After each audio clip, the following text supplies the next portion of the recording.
কাশ্মীরে একটা সন্ত্রাসী হামলা হলো, সেখানে 26 জন ট্যুরিস্ট মারা গেলেন। স্বাভাবিকভাবে ভারত জড়িত হবে, যেটা করে পাকিস্তানকে দোষারোপ করলো যে পাকিস্তান আসলে সন্ত্রাসের মদতদাতা এবং তাদের মদতে বা তাদের প্রত্যক্ষ মদতে হয়তো এই ঘটনা ঘটতে পারে। তারা হয়তো শব্দটা রাখেনি, তার কোন রকম সাক্ষ্য প্রমাণ ছাড়াই পাকিস্তানকে তারা দোষারোপ করেছে এবং খুব সিরিয়াসলি দোষারোপ করেছে। অন্যদিকে পাকিস্তান তাদের ইনভলভমেন্টকে অস্বীকার করলো এবং সাথে সাথে আন্তর্জাতিক তদন্তের আহ্বান জানালো। চীন এবং রাশিয়াকে সংযুক্ত করে তারা ইন্টারন্যাশনাল ইনভেস্টিগেশনের আহ্বান জানালো। এটা একটা ভালো প্রস্তাব, আমি আগের ভিডিওতে বলেছি। কিন্তু নয়াদিল্লি কোনোভাবেই কোনো ইন্টারন্যাশনাল তদন্তের দিকে না গিয়ে একতরফাভাবে কোনো প্রকার সাক্ষ্য প্রমাণ ছাড়াই পাকিস্তানকে এই হামলার জন্য দায়ী করতে লাগলো। কোনো সাক্ষ্য প্রমাণ ছাড়া এত বড় একটা হামলার দায় পাকিস্তানকে দিয়ে দেয়া, এটা কতটা যুক্তিসঙ্গত সেটা নিয়ে প্রশ্ন রয়েছে চারপাশে। কিন্তু নতুন দিল্লি সেটাই করলো, মোদী সরকার সেটাই করলো এবং ভারতের সর্বদলীয় বৈঠক বসলো। আশ্চর্যজনকভাবে প্রত্যেকটা দলই এই অযৌক্তিকতাকে সমর্থন করলো যে কোনো প্রকার সাক্ষ্য প্রমাণ ছাড়াই অন্য একটা দেশকে দায়ী করা যায় কোনো একটা অ্যাক্টিভিটিসের জন্য। রাহুল গান্ধী থেকে শুরু করে অন্যান্য সমস্ত দল, কংগ্রেস থেকে শুরু করে সবাই বলল যে সরকার যা করবে তার সাথে তারা আছে, অর্থাৎ মোদী সরকারকে তারা ব্ল্যাঙ্ক চেক দিয়ে দিল। তো মোদী সরকার সিদ্ধান্ত নিল যে পাকিস্তানে কিছু আক্রমণ করা উচিত। আক্রমণ বলতে এটা ঠিক ফুল স্কেল ওয়ার নামে আগের ভিডিওতে বলেছে। আসলে ভারত পাকিস্তান এখন ফুল স্কেলে ওয়ার মতো সক্ষমতা কারোরই নেই, ইচ্ছা সক্ষমতা কারোরই নেই। পরিস্থিতি এখন এরকম জটিল, খুবই নাজুক পরিস্থিতি। এই অবস্থায় ভারত এবং পাকিস্তান যদি যুদ্ধে যায়, পুরো সাউথ এশিয়া ইনস্টেবল হয়ে পড়বে। শুধু সেটা না, ভারত এবং পাকিস্তানের অর্থনৈতিক ধস নামবে। সো ভারত এবং পাকিস্তানে কিছু অস্ত্র থাকতে পারে, কিন্তু ফুল স্কেল ওয়ারে যাওয়া তাদের পক্ষে এখন সম্ভব না। তো হয়তো কিছু আক্রমণ প্রত্যাক্রমণ এইটা হতে পারে। তো যাই হোক, ভারত শেষ পর্যন্ত সিদ্ধান্ত নিল যে কোনো প্রকার সাক্ষ্য প্রমাণ ছাড়াই তারা তাদের মতকে একেবারে যৌক্তিক মনে করে এবং সেই মতামতের উপর ভিত্তি করে তারা পাকিস্তানি ক্ষেপণাস্ত্র হামলা চালালো এবং কিছু রাফাল বিমান ভূপাতিত করেছে পাকিস্তান, সেরকম দাবি করেছে। এবং ফ্যাক্ট চেকে দেখা গিয়েছে যে আসলে দুইটা বা পাঁচটা রাফাল ফ্রান্সের বিমান ভারত সেটা কিনেছিল, সেটা বিধ্বস্ত করেছে পাকিস্তান। সাথে সাথে কিছু ড্রোন বিধ্বস্ত করেছে, যেটা ইসরায়েলে তৈরি। ইসরায়েল ভারতের ভালো বন্ধু, ভারতের সাথে খুব ভালো সম্পর্ক যাচ্ছে ইদানিং, আগেও ছিল, কিন্তু ইদানিং সেই সম্পর্কটা নতুন উচ্চতা উঠে গেছে মোদী সরকার আসার পর থেকে। তো যাই হোক, ইসরায়েল তার বন্ধুকে সহযোগিতা করেছে ড্রোন দিয়ে। সেই ড্রোন প্রায় 25টা ড্রোন নাকি পাকিস্তান ভূপাতিত করেছে। সাথে সাথে পাকিস্তানও সর্বশেষ যে সংবাদ সেটাতে দেখা গেল যে প্রায় 15টা শহরে, ভারতের প্রায় 15টা শহরে তার ক্ষেপণাস্ত্র হামলা চালিয়েছে। তো এরা ক্ষেপণাস্ত্র হামলা চালাচ্ছে, ভারত পাকিস্তান দুই পক্ষ ক্ষেপণাস্ত্র হামলা চালাচ্ছে, তাতে সাধারণ মানুষের মৃত্যু হচ্ছে এবং খুব সাধারণ পর্যায়ে সেনাদের মৃত্যু হচ্ছে। ভালো কথা, প্রতিশোধ নেওয়া চলছে, অপারেশন সিন্দুর এবং চলছে। অন্যদিকে পাকিস্তানের নেটিজেনরা বলছে যে ভারত যদি অপারেশন সিন্দুর পরিচালনা করে, সেক্ষেত্রে পাকিস্তানের উচিত অপারেশন সুহাগ রাত পরিচালনা করা। সুহাগ রাত শব্দটার অর্থ খুব সম্ভবত বাংলায় বাসর রাত, মানে বাসর রাতে মানুষ সিন্দুর পরে। যাক, এই ধরনের হাস্যরসও চলতেছে, একটা যুদ্ধের বাতাবরণ, তার মধ্যে হাস্যরসও চলতেছে। এটাকে যুদ্ধ বলা যাবে না, এটাকে স্কারমিশ বলে, আসলে বিক্ষিপ্ত সংঘর্ষ। তো যাই হোক, স্কারমিশ খুব ভালো জিনিস না। সবচেয়ে মজার বিষয় এই সংঘর্ষটাই আমার কাছে মনে হয়েছে যে ভারত আসলে এত ইরেশনাল হয়ে যাচ্ছে কেন। ভারতের কিন্তু খুব সুন্দর ব্যুরোক্রেসি রয়েছে। ভারত প্রায় 1947 সালের পর থেকে খুব ডেমোক্রেটিক একটা কান্ট্রি, সেখানে কখনো আন্দোলন করে সরকার উৎখাত করা লাগেনি, কারণ স্মুথ ট্রানজিশন অফ পাওয়ার হয়েছে, খুব সুন্দর সুন্দর নির্বাচন হয়েছে, জেনারেল ইলেকশন হয়েছে। হ্যাঁ, ছোটখাটো বিষয় থাকলেও কোনো দল অন্তত এইরকম কোনো দাবি করেনি যে এই নির্বাচনটা ভালো হয়নি, এই নির্বাচনের ফল আমরা প্রত্যাখ্যান করছি। তো এরকম একটা মোটামুটি ভালো ডেমোক্রেটিক কান্ট্রি, সেখানে কিন্তু একটা রেশনাল ব্যুরোক্রেসি তৈরি হওয়ার কথা এবং ছিল। আমি একবার বলছি না, ভারতের ব্যুরোক্রেসি কিন্তু যথেষ্ট ভালো, ভারতের ডিসিশন মেকিং প্রসেসও যথেষ্ট ম্যাসিউড, বিভিন্ন সময়ে তারা প্রমাণ দিয়েছে।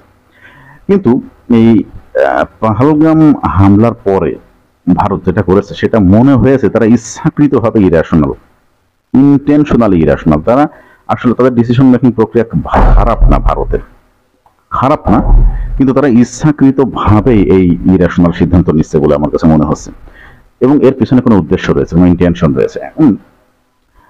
প্রথমত কেন আমি এই কথা বলছি, যে একটা দেশ, ঠিক আছে পাকিস্তান এই হামলায় জড়িত থাকতে পারে, আমি উড়িয়ে দিচ্ছি না এখনো পর্যন্ত, যেহেতু কোনো ইনভেস্টিগেশনের মাধ্যমে এটা প্রমাণিত হয় নাই তাদের দোষ বা নির্দোষ কোনো কিছু, তারা দোষী নাকি নির্দোষী সে কোনোটাই প্রমাণিত হয়নি। কিন্তু আমি একবারে উড়িয়েও দিচ্ছি না যে পাকিস্তানের কোনো ইনভলভমেন্ট নেই, কিন্তু পাকিস্তান যে আহ্বানটা জানিয়েছে অন্তত ভারতের সেই আহ্বানে সাড়া দেওয়া উচিত ছিল।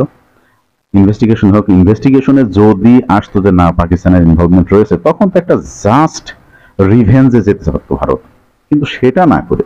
তো আমার কথা হলো, ভারত ইনভেস্টিগেশনে যেতে চাইলো না কেন? কোনো মানুষ কখন আসলে তদন্ত প্রক্রিয়ায় যেতে চায় না? যখন বোঝে যে এই তদন্ত প্রক্রিয়ায় গেলে আসলে তারা হেরে যাবে, অর্থাৎ তাদের দাবি যে অসার সেটা প্রমাণিত হওয়ার সম্ভাবনা বেশি, বা সেটাই প্রমাণিত হবে, এই অবস্থায় কেউ আসলে তদন্তে যেতে চায় না।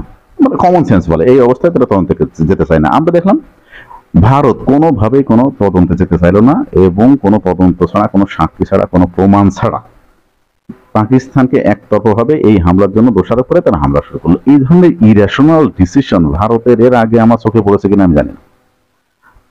এবং সবচেয়ে বড় কথা, এই ইরেশনাল ডিসিশনকে ভারতের মিডিয়া, বলিউডের সেলিব্রিটিরা এবং সমস্ত ব্যুরোক্রেসি একেবারে ব্ল্যাঙ্ক চেক দিয়ে দিয়েছে। কোনো রকম ক্রিটিসিজম ছাড়া তারা এটাকে সমর্থন করে চলেছে।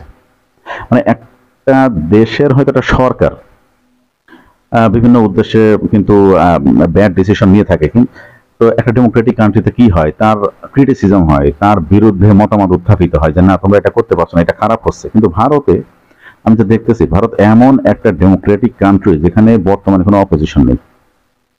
এগুলোকে আসলে ডেমোক্রেটিক কান্ট্রি ঠিক আর বলা যাচ্ছে না। ভারতে আসলে এখন যেটা চলতেছে যে এথনোক্রেসি, এথনোক্রেসি বলতে রিলিজিও এথনোক্রেসি, তার মানে একটা ধর্ম ক্ষমতায় থাকবে, সেটাই ডেমোক্রেসি। যে ডাইভার্সিফাইড রেপ্রেজেন্টেশন, কোনো একটা দেশে গণতন্ত্রের একটা প্রধান বৈশিষ্ট্য হলো ডাইভার্সিফাইড রেপ্রেজেন্টেশন।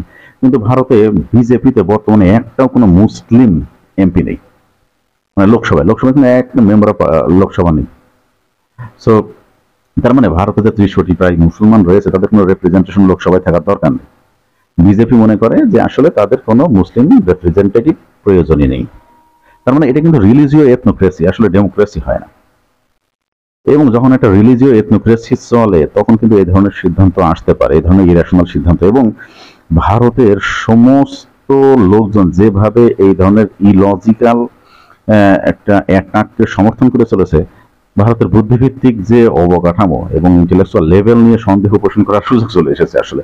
যদিও ভারত সারা বিশ্বব্যাপী জ্ঞানের জগতে কিন্তু বেশ ভালো করতেছে। ভারতের নলেজ বেস সোসাইটি নিয়ে আমার কোনো সন্দেহ নেই, ভারত কিন্তু মোটামুটি নলেজ বেস সোসাইটি। এবং সারা পৃথিবীতে তাদের যে ধরনের ইন্টেলিজেন্সিয়া ছড়িয়ে রয়েছে, তাতে ভারতের শিক্ষা দীক্ষা, নলেজ, ইন্টেলিজেন্সিয়া, এটা নিয়ে আমি সন্দেহ পোষণ করতে চাই না। কিন্তু তাদের বর্তমান যে ইরেশনাল কর্মকাণ্ড, এটা আসলে আমাকে বিস্মিত করেছে। এটা সিম্পল ব্যাপার যে কোন একটা ঘটনা ঘটেছে, তার প্রথমে কি দরকার, আসলে তদন্ত দরকার। সেই তদন্তে যা দোষীর নাম উঠে আসবে তাকে তো শাস্তির আওতায় আনতে হবে। তো সেটা করলে তো আসলে কেউ এই হামলা বা কেউ এই ধরনের নিন্দায় যেত না। এর প্রতিক্রিয়াও কিন্তু ভারত পেয়েছে। তবে সারা বিশ্বের কেউ, ইসরায়েল ছাড়া সারা বিশ্বের কোন দেশ তাদের পক্ষে কিন্তু অবস্থান করেনি। মার্কিন যুক্তরাষ্ট্র সমর্থন করেনি তাকে, বরং লজ্জাজনক বলে অভিহিত করেছে ডোনাল্ড ট্রাম্প, এবং তারা থামতে বলছে যে ডিএসকেলেশন করতে এই বিষয়টা। তারপরে ইরান কিংবা অন্যান্য সমস্ত দেশ কিন্তু তাদেরকে সমর্থন করছে না। চীন সরাসরি পাকিস্তানের পক্ষে অবস্থান নিয়েছে, যদিও চীনের সাথে পাকিস্তানের বন্ধুত্ব খুব ভালো, স্বাভাবিকভাবে তাদের পাকিস্তানের পক্ষে অবস্থান নেওয়ার কথা। যদি পাকিস্তান এটা করতেও, জড়িত থাকতো, তাহলেও চীন পাকিস্তানের পক্ষে অবস্থান নিত। এটা সে কারণে চীনের বিষয়টা আমরা বাদ রাখছি। আমার তো এখন এমন একটা দেশের নাম স্মরণে আসছে না যে দেশটা আসলে ভারতের পাশে দাঁড়িয়েছে এই হামলার পর। আসলে দাঁড়ানোর কোনো সুযোগ নেই, কারণ কোনো প্রমাণ নেই, কোনো যুক্তি নেই, কোন রকম তারা এভিডেন্স শো করতে পারেনি যে এই এভিডেন্সের ভিত্তিতে আমাদের প্রতিশোধ নেওয়ার অধিকার জন্মেছে এই ঘটনার বিপরীতে। তো এই অবস্থায় তো আসলে ইন্টারন্যাশনাল কমিউনিটি ভারতের পাশে দাঁড়াবে না, ভারতের পাশে দাঁড়ানোর কোনো ভূমিকা নেই। আসলে ভারতে এই আমি যেটা বলছি ইরেশনালিজম, ইরেশনালিজমটা সৃষ্টি হয়েছে নরেন্দ্র মোদী আসার পর থেকে। কখন আমি বলি, একটা উদাহরণ দিই। ভারতে একবার তামিলনাড়ুতে বিজ্ঞান সম্মেলন হয়েছিল, মানে 13-14 সালের দিকে বিজ্ঞান সম্মেলন হয়েছিল। নরেন্দ্র মোদী আসার পর থেকে 14 সালে পরে আসলে নরেন্দ্র মোদী আসার পরে বিজ্ঞান সম্মেলন হয়েছিল। সেই বিজ্ঞান সম্মেলনে ভারতের বিজ্ঞানীরা তারা বলেছিলেন যে আসলে মহাকর্ষ, এই যে মহাকর্ষ এটা একটা ধোঁকাবাজি, এটা নিউটনের ধাপ্পাবাজি। মহাকর্ষ বল বলে কিছু নেই, যদি কোনো বল থেকেই থাকে তাহলে আসলে এটা মহাকর্ষীয় তরঙ্গ বলে কিছু নেই, নরেন্দ্র মোদী তরঙ্গ। তো ভারতের একটা বিজ্ঞান সম্মেলনে যদি এই ধরনের কথাবার্তা বলা হয় তাহলে বুঝতে হবে যে সেখানকার আসলে সায়েন্টিফিক টেম্পার কোন পর্যায়ে রয়েছে। তো এটা তো আসলে সোসাইটির সব ক্ষেত্রে হয়তো ছড়িয়ে পড়েছে, জুডিশিয়াল সিস্টেমে, তারপর সিভিল সোসাইটিতে এর প্রভাব পড়া স্বাভাবিক। এখন আসলে আমরা একটু দেখার চেষ্টা করি যে ভারত এরকম ইরেশনাল কার্যক্রমে কেন গেল। আমি কিন্তু পাকিস্তানকে নির্দোষ বলতেছি না, কিন্তু তাদের দোষ এখনো প্রমাণিত হয়নি। প্রমাণিত হওয়ার আগে এই যে প্রিএমটিভ স্ট্রাইক, এটা ভারতের জন্য মোটেই উচিত হয়নি ভারতের। তো যাই হোক, তো ভারত এই ধরনের ইরেশনাল কাজকর্মে আসলে কেন যাচ্ছে এই মুহূর্তে, এর ব্যাখ্যা আসলে ভারতেই খুঁজতে হবে। ভারতের ইন্টারনাল পলিটিক্স তাছাড়া কিছুই না।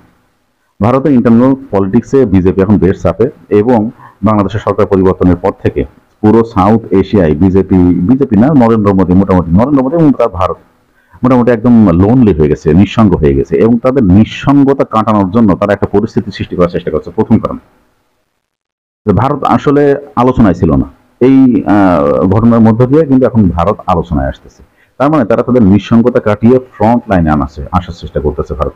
যে এক, আর দুই হলো নরেন্দ্র মোদী এবং বিজেপি এর, নরেন্দ্র মোদী তো মোটামুটি অবসরে যাওয়ার ইঙ্গিত দিয়েছেন, কিন্তু বিজেপি জনপ্রিয়তা কিন্তু মোটামুটি তোলান্বিত। পরপর 3বার তারা পাশ হয়েছে, ঠিক আছে, কিন্তু গত নির্বাচনে তাদের কোয়ালিশন সরকার গঠন করতে হয়েছে। এবং রাহুল গান্ধী পরবর্তীবার ক্ষমতায় আসতে পারে, কংগ্রেসের রাহুল গান্ধী, এটা ধরে নেওয়া যায়। তো এই অবস্থায় এই ধরনের যদি একটা অ্যান্টি পাকিস্তান রেটরিক ভারতে তৈরি করা যায়, সেক্ষেত্রে সবচেয়ে বেশি ভোট বাড়বে বিজেপির, এটা সবাই জানে। সাম্প্রদায়িক দল হিসেবে সবচেয়ে বেশি ভোট বাড়বে বিজেপি, এটা সবাই জানে, এবং নরেন্দ্র মোদী সেটাই করতেছে। হয়তো তিনি চলে যাবেন, এক্ষেত্রে আমার মনে হয় অমিত শাহের চাপ আছে। তার চলে যাওয়ার পরে অমিত শাহ বা যোগী আদিত্যনাথ এদের প্রধানমন্ত্রী হওয়ার সম্ভাবনা বেশি। তো নরেন্দ্র মোদী তো চলে যাচ্ছেন 3বার প্রধানমন্ত্রিত্ব করে, তার যে উত্তরসূরি তাদের জন্য তিনি কি করে যাচ্ছেন, তাদের জন্য তো একটা গ্রাউন্ড তৈরি করে যেতে হবে তার। তো আমার মনে হয় এটা হলো সেই গ্রাউন্ড তৈরি করার একটা প্রক্রিয়া। মোটামুটি পাকিস্তানের সাথে যদি একটু যুদ্ধ না, পলিটিক্যাল ওয়ারে তারা কখনো যাবে না, আমি আগেই বলছি, পাকিস্তান এবং ভারত কেউই যাবে না। কিন্তু এই মাঝে মাঝে সুরসুরি দিয়ে একটা ক্ষেপণাস্ত্র মারলো, হয়তো পাকিস্তান একটা ক্ষেপণাস্ত্র মারলো, ইরান এবং ইসরায়েলের মতো, এটা পলিটিক্যাল ওয়ারও না, কিন্তু মাঝে মাঝে জাস্ট সুরসুরি দেওয়ার মতো এরকম একটা পরিস্থিতি যদি দেখে থাকে, তাহলে পরবর্তী যে সমস্ত প্রাদেশিক নির্বাচন আছে ভারতে, এতে কিন্তু বিজেপির জয়ের সম্ভাবনা বেড়ে যাবে। এবং কন্টিনিউয়াসলি যদি প্রাদেশিক সরকারগুলো জয়ী হতে থাকে, সেটা একটা ইম্প্যাক্ট পরবর্তী জেনারেল ইলেকশনে পড়বে, এবং বিজেপির যে নোজ ডাইভিং পপুলারিটি সেটা উপরে ওঠার সম্ভাবনা আছে। তো এখন ইন্টারনাল পলিটিক্সে একটা মাইলেজ পাওয়ার জন্য মানে দুই দেশের ভিতরে এখন যুদ্ধ পরিস্থিতি তৈরি করার এই সিদ্ধান্ত, এটা একটা ম্যাডনেস ছাড়া কিছু না। এটা চরম একটা ম্যাডনেস, এবং যারা মারা যাচ্ছে যুদ্ধক্ষেত্রে তারা বুঝতে পারছে আসলে যুদ্ধ কি জিনিস। হয়তো এসি রুমে বসে তারা, সিচুয়েশন রুমে বসে তারা অর্ডার করতেছে, কিন্তু যারা একেবারে ফ্রন্ট লাইনে আছে তারা তো মারা যাচ্ছে, এবং অকারণে এটা একটা অকারণ অযাচিত চাপিয়ে দেওয়া একটা যুদ্ধ পরিস্থিতি, ভারত কর্তৃক চাপিয়ে দেওয়া একটা যুদ্ধ পরিস্থিতি। এবং আমার মনে হয় ভারতের এরকম একটা ইরেশনাল ডিসিশন নজিরবিহীন, আনপ্রেসিডেন্টেড। আমি বলছি না যে পাকিস্তান এখানে নির্দোষ, কিন্তু আমি আবারও বলছি, পাকিস্তানের কোনো ইনভলভমেন্ট প্রমাণ করতে হবে, তাদের সম্পৃক্ততা হামলায় প্রমাণ করতে হবে আগে। এটা একটা প্রসেস, যদি প্রমাণিত না হয় ততক্ষণ পর্যন্ত তো পাকিস্তানকে নির্দোষ বলা যায়। এখনো যেহেতু প্রমাণিত হয়নি বা কোনো ইনভেস্টিগেশন হয়নি, তার মানে আমি এখনো পর্যন্ত পাকিস্তানকে নির্দোষ বলতে চাই। এবং একটা নির্দোষ পাকিস্তানের উপর এই ধরনের হামলা, এই ধরনের আক্রমণ, ক্ষেপণাস্ত্র শুরু করা, এটা একেবারে অনুচিত। সো এখন যেটা ভারত পাকিস্তানের মধ্যে ঘটছে, এটা একপাক্ষিকভাবে ভারতের উপরে দায় দেওয়া সম্ভব, একেবারে একতরফাভাবে ভারতের উপর দায় দেওয়া সম্ভব, যে ভারতের অযৌক্তিকতা বা ভারতের বাড়াবাড়ি বা ভারতের অভ্যন্তরীণ রাজনীতির ম্যানিপুলেশনের উদ্দেশ্যে ভারত ইন্টেনশনালি পাকিস্তানের সাথে এই যুদ্ধ পরিস্থিতি তৈরি করতেছে। এবং এটার ফলাফল তো ভয়াবহ হতে পারে। দুইটা দেশে নিউক্লিয়ার স্টেট, এবং নেতৃত্ব যদি তাদের মেজাজ হারায়, নেতৃত্ব যদি ডিসিশন মেকিং প্রক্রিয়া যদি ঠিক মতো রান করতে না পারে, যে কোনো মুহূর্তে তো ভয়ঙ্কর কোনো ডিসিশন তারা নিয়ে ফেলতে পারে আসলে। তো এই ধরনের সুশুরিদিয়াদি নিজেদের অভ্যন্তরীণ রাজনীতিতে সুবিধা অর্জনের জন্য এটা মোটেই উচিত হচ্ছে না। এবং এটা শুধু ভারত এবং পাকিস্তানের বিষয় না, পুরো আঞ্চলিক স্ট্যাবিলিটি এটা কিন্তু এখন একদম সেই এজে চলে গেছে, প্রান্তে চলে গেছে, সবাই উদ্বিগ্ন। সো যদি আল্লাহ না করুক কোনোভাবে যদি কোনো নিউক্লিয়ার সিচুয়েশন তৈরি হয়, সেক্ষেত্রে শুধু ভারত এবং ভারত বা পাকিস্তান না, তো এটা পুরো সাউথ এশিয়ায় ভয়াবহ পরিস্থিতি তৈরি হবে। সো এই ধরনের গ্যামলিং, এই ধরনের জুয়া আসলে জুয়া থেকে বেরিয়ে আসা উচিত। নরেন্দ্র মোদী কিভাবে ভাবছেন আমরা জানি না, কিন্তু নরেন্দ্র মোদী হয়তো ভাবছেন যে হ্যাঁ তারা তাদের রেটরিক সবাই বিশ্বাস করবে, তাদের ন্যারেটিভ সবাই বিশ্বাস করবে। আসলে মানুষ এত পাগল না, মানুষ তো চোখ খুলে দেখে সবকিছুর একটা প্রক্রিয়া আছে, একটা বিচার প্রক্রিয়া আছে, একটা তদন্ত প্রক্রিয়া আছে, একটা ঘটনার পরে কি ঘটে মানুষ তো জানে। আসলে একটা তদন্ত করতে তারপরে দোষীদেরকে শাস্তি দিতে হয়। তো এরকম কোনো কিছু তো না যে আমি কোনো কিছুই মানছি না, আমি যেটা বলছি সেটাই সত্য এবং আমি অন্য একটা দেশকে আক্রমণ করে বসে থাকছি। তো এটা তো মানুষের একটা ন্যূনতম জ্ঞান বুদ্ধি তো আছে। তো এটা করে নরেন্দ্র মোদী খুব বেশি ফায়দা লাভ করতে পারবে না। ভারতের সাম্প্রদায়িক মহলে হয়তো তার জনপ্রিয়তা বাড়তে পারে, কিন্তু বিশ্বে তার ভাবমূর্তি কমছে, ভারতের ভাবমূর্তি কমছে, এবং ভারতের অযৌক্তিকতা, ভারতের ইরাশনালিজম একটা খুবই বাজে নজির স্থাপন করছে বিশ্বের ইতিহাসে।